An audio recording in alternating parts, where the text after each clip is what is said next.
Hey everybody, welcome to the ANDIKA Bulletin for Thursday, the 3rd of April 2025. And yes, today is what they call Liberation Day. At least that's what they're calling it in the United States, or that's what President Trump's calling it. So what does all this mean? What does it particularly mean for Australia? Don't worry about the rest of the world. What does it mean for us? Well, we'll dive into that in a moment, but let's just have a quick look at the reciprocal tariffs the Trump administration is doing. So I'm just going to scroll down this list here so you can see just how extensive it is. So I'm going to go pretty quick. We don't need to drive into it. These are all the countries, look at that, are all getting some degree of a tariff. And the point for Australia is our tariff that we're getting is only 10%.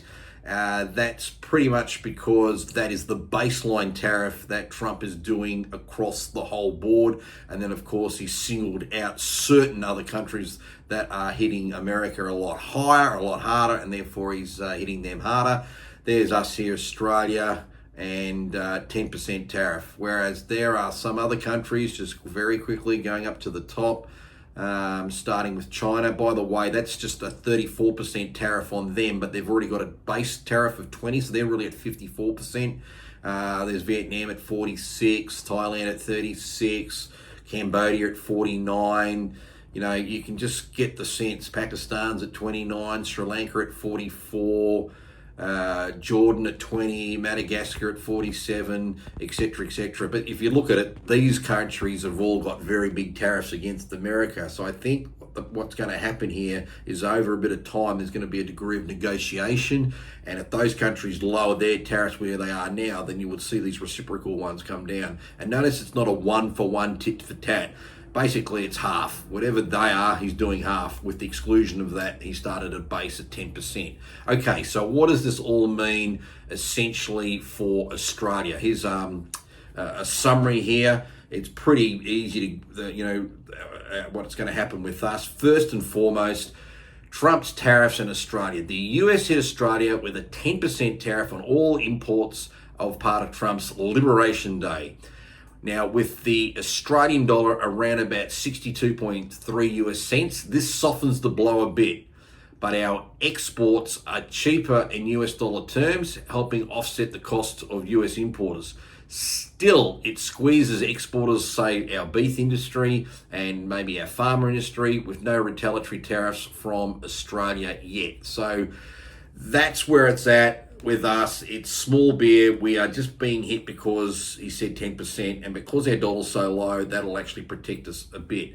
Now, the issue for Australia is not what we're getting hit by, it's what our big trading partners, China, are going to get hit by, because they're our biggest trading partner. And of course, if these tariffs mean they can't export or don't choose to export much back to the US because of the tariffs, they're going to earn less, and that means they then might not need to buy as much iron ore and other bits and pieces from us. So China faces a 54% total tariff. That's that 20% base that was announced a few weeks ago, plus now the 34 reciprocal, which could tank their US exports. So that's the issue there. And this risk lower demand for Australia's iron ore and our coal, which are our top exports to China, threatening our trade balance, and could get worse if their economy, slows a bit more. So that's the real risk here. Now, what can China do? Grok, I asked Grok what they thought. A peg, there's a 70% China will devalue their yuan from around 7.4 to around 7.45 from their current 7.28. So in other words, because they've got their currency fixed to the US dollar, ours is freely trading in the market based on supply and demand and other reasons. China has a lot more influence. They say $1 is equal to this much of their yuan. They can basically work the market to make it that you get more yuan for the US dollar, so therefore helps soften the blow. So that's something to keep a watch. And I also asked Grok, if the tariffs start to hurt really bad, Grok put down an 85% chance that China rolls out a significant, like 5 to 7 trillion yuan. That's between 700 and 850 US dollar stimulus because of this. Now, this is really important, and that could be, infrastructure, consumer cash, you name it. It's stimmies basically to give to the citizens so they can dodge a recession. Now that's propping up their economy, and then indirectly it could then pop up our exports, which could be good. Now, a big stimulus in theory could boost Bitcoin. It's currently around about 83,700. At the time I did this, it was 82,600. One of the reasons is if you have a weaker yuan and the people in China are worried about losing pricing power and they're worried of debasement of their currency, natural flows for them to buy other assets, and one of the assets they'll probably want to grab because of the ability to buy it 24/7, and it's pretty easy to do, would be Bitcoin. Ushers in a whole lot of demand. So that's something that could actually drive Bitcoin up a lot more. So that's something to be mindful about. But in the end of the day, these tariffs on Australia directly are really a nothing burger. It's 10%. The fact of our dollar where it is already cushioning us. If you ignored the 10% tariffs, if our dollar went from 62 to 68 cents, that would be representative of what a 10% tariff would be just from a currency movement. The real risk to Australia is what it does to our major trading partners, particularly China, if they go into like a recessionary type aspect and they'll buy less stuff from us, which then filters through to us. That's where we're worried and what we should be worried about. But at the moment, the rest of it is, it's a nothing burger. In terms of what's going on in the market right now, this is not the actual ASX, but this is Block. These are the guys that bought Afterpay. So you can see, on their daily, they've bang, really come off a lot. But if we change the chart and we go to the 5-minute chart, you can see this is where they were, where they closed yesterday, and then they basically opened up. They got down as low as $84, and notice they've had this little pop here. And that's a decent little whack just moving up here. So already the market, whilst the stock is still down on the day, it's sort of come off its lows. And if we now go and look at the XJO, and we get that one up here on the dial, here we go, the XJO. Now look at this.